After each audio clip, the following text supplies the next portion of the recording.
Today, I'm going to be breaking down my power hour routine as a swing trader in the stock market.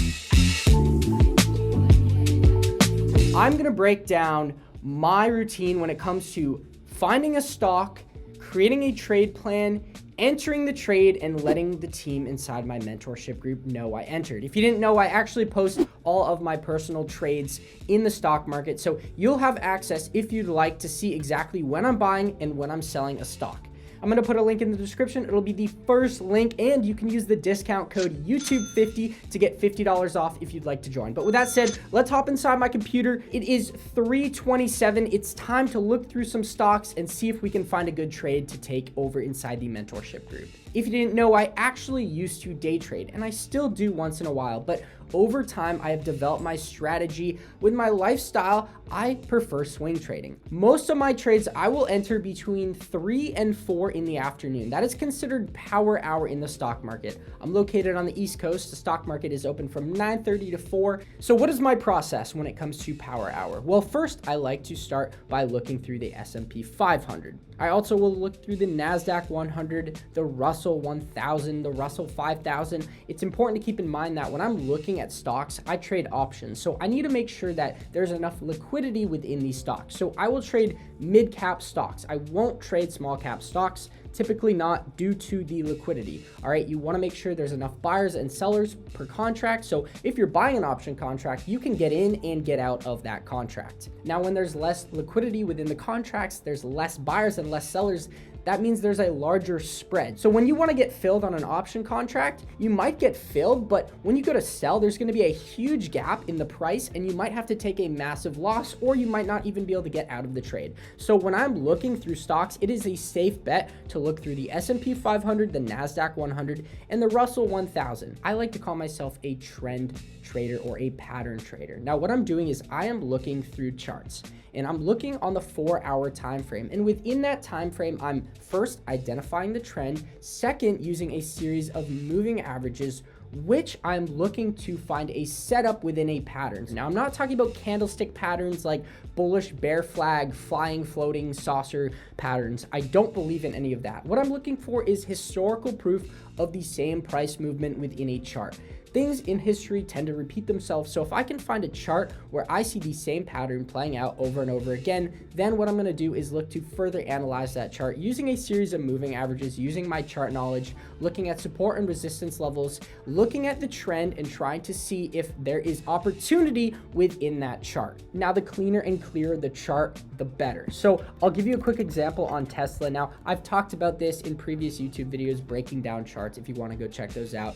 But I also do have 30 plus videos breaking down my entire trading system and my trading strategy, explaining everything. So if you guys are interested, again, the first link is in the description. But here you go, Tesla, a great example of a very clean and clear chart where the trend is bearish, right? The chart is going from the top left to the bottom right. And you could see price was trading below this moving average, the 180-day SMA. You can see the pattern is clear lower highs. Now, what I was looking at on Tesla a couple weeks back was to see if we were able to break above that 180-day SMA. That would indicate a break of pattern as long as that lower highs pattern was broken when you look at support and resistance on the chart. So you can see Tesla broke above that 180-day SMA, was able to stick and hold above that level, right? Didn't retrace often. You'll see that.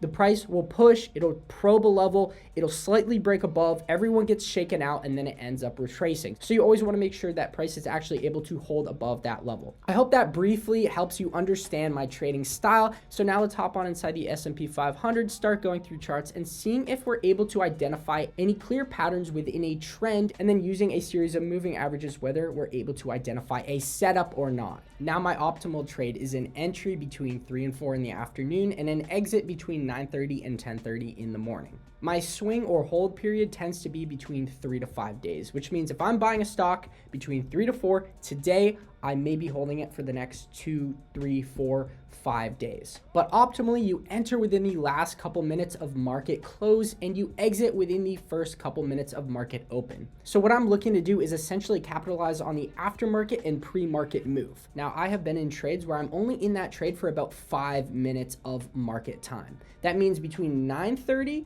and 4 o'clock, I'm only in that trade for about 5 minutes. So say I enter that trade at like 3:57 and then I close that trade at 9:32 in the morning. That's happened before. It doesn't always happen, but as a swing trader, we're trying to capitalize on that aftermarket and pre-market move. It depends when it comes to the chart what the margin of profit is that I'm looking at. Now, I like to see between a 3 to 5% margin for profit in the chart. That means once I've identified the trend, identified a pattern on this chart, and I'm looking at the moving averages, I'm looking at support and resistance, I'd like to see a 3 to 5% margin for profit to be made.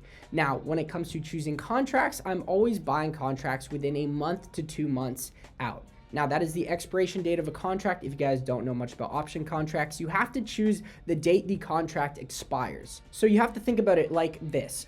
The further out the expiration date, the less volatility on the contracts there will be. So if there's a 3 to 5% margin presented within the chart and you think that that margin will be filled within the next 3 to 5 days, if you're buying an option contract that has a month to 2 months out expiration date, that is going to give you the optimal time for the option to move as price moves in hopefully the direction that you predicted it to. Now, if you buy a contract that expires in 3 days, a week, or even 2 weeks out, well, you'll see the next day that contract is going to get hit because of the Greeks. So you're not going to have enough time to fill that gap in that expected move in that margin for profit, which you had hoped to make. So always keep that in mind. And you can always use the options calculator, which I use within Thinkorswim. This video isn't sponsored by Thinkorswim, but it is what I trade with. And if you go to the Analyze tab, you can add simulated trades. Now, this is what I always do. I will add a simulated trade, and I will adjust the risk parameters to figure out where I'm going to be wrong and how much I'm going to be down, and when I'm right, how much I'm going to be up. Okay. So I always want to know my risk to reward. So again, you can go ahead, use this Analyze tab. All right. Risk profile. Say we want to see what our risk would be on some LUMN contracts. We're going to go to Analyze. We're going to go to Add Simulated Trade. We'll pull up some contracts, say the March 3rd contracts. And I just want to preface this, I'm completely making this up. I haven't analyzed LUMN. I just pulled up the chart randomly, but I want to show you guys how to use this risk profile tab. So you're going to go ahead, you're going to hit buy. Okay, we're going to buy one contract. We'll keep it simple. Now we're going to go to risk profile and say, all right, we're long on LUMN. Okay, we bought calls. We bought the March 3rd calls. That's about a month out. And say our target is 609. Okay. We're going to go to Analyze. We're going to type in 609. Now, we can see these contracts expire on March 3rd, and the expected move, let's say we're hoping to get this move by next Monday. So what we're going to do is go to next Monday. Today is the 2nd of February, 2023. We're going to go to the 6th. So now our risk profile tool has calculated the percentage that these contracts will be up. So you can see that if we did hit our target on Monday, okay, our target at $6.09, the contract's P&L open is now going to be $30. So doing some quick math, those contracts are going to be up around 70%. Let's say they're $44 a contract you get filled at, up $34 on those contracts. So around 70%. And then you're going to want to go ahead, figure out what your downside is. Say you're going to cut for a loss at the 180-day SMA at $5.38. So we're going to type in 538, and we are going to see right here that we're going to be down $10 on those contracts. So that means we're going to be down about 10% on those contracts. So our downside is 10%, our upside is 70%. So you can go ahead and see whether that risk to reward is worth taking the trade or not.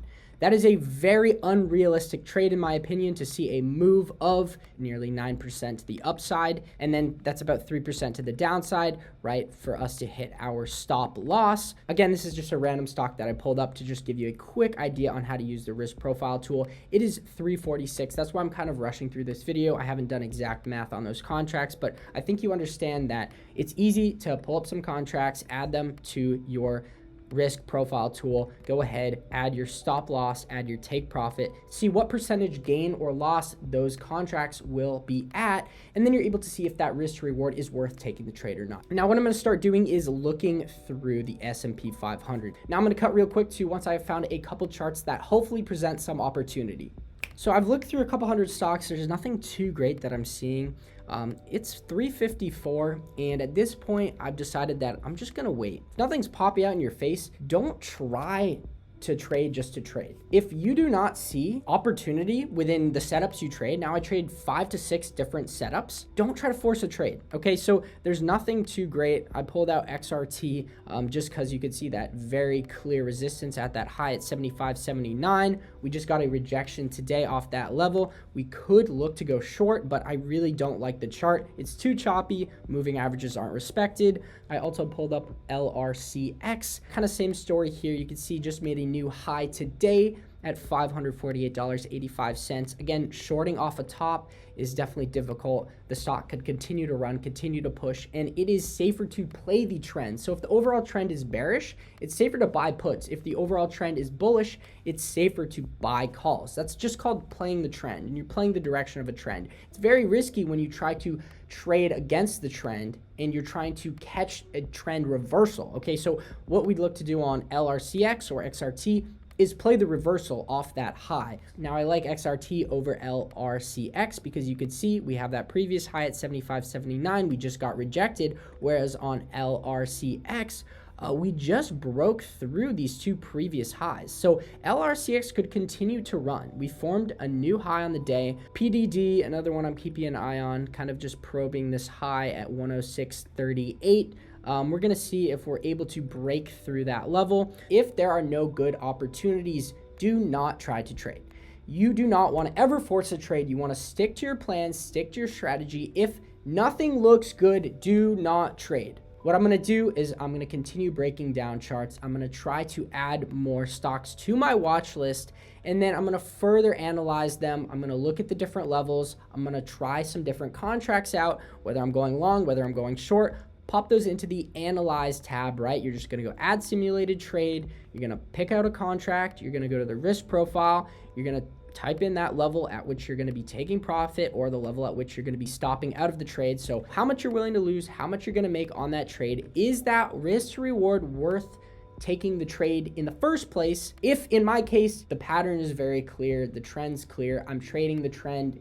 More than likely, if the setup looks good based off my moving averages, if we've got clear support and resistance levels that we can play off of. So I'm not forcing anything. We're going to let the market go ahead and close. No reason to force a trade. It's been a great year so far. I'm really excited. I'm really looking forward to this year. If you guys didn't know, I'm actually doing a $10,000 account challenge. My account is currently sitting at $11,709. In that account, I'm putting 100% of that account on each trade. Now, that is improper risk management. I do not recommend that anyone does that, but it's for entertainment purposes only, and we'll see what happens to that account at the end of the year. I'm 100% prepared to lose all of that money, so we'll see how it goes. Now, my callouts inside the mentorship group are from my actual trading account, in which I trade with over $500,000. I'm going to be breaking down that account soon, but if you want access to the trades in which I'm taking on that account, go ahead, click the first link in the description below to gain access to the mentorship group. Okay, I hope that makes sense. I have this $10,000 account, which I'm also throwing on the trades that I'm taking within my personal portfolio, which is that $500,000 account. Smash that like button, subscribe. We're getting really close to 100,000 subscribers. It's great to see the community growing, the team growing. And as always, I hope you guys have a great day, and I will see you in the next video. Later.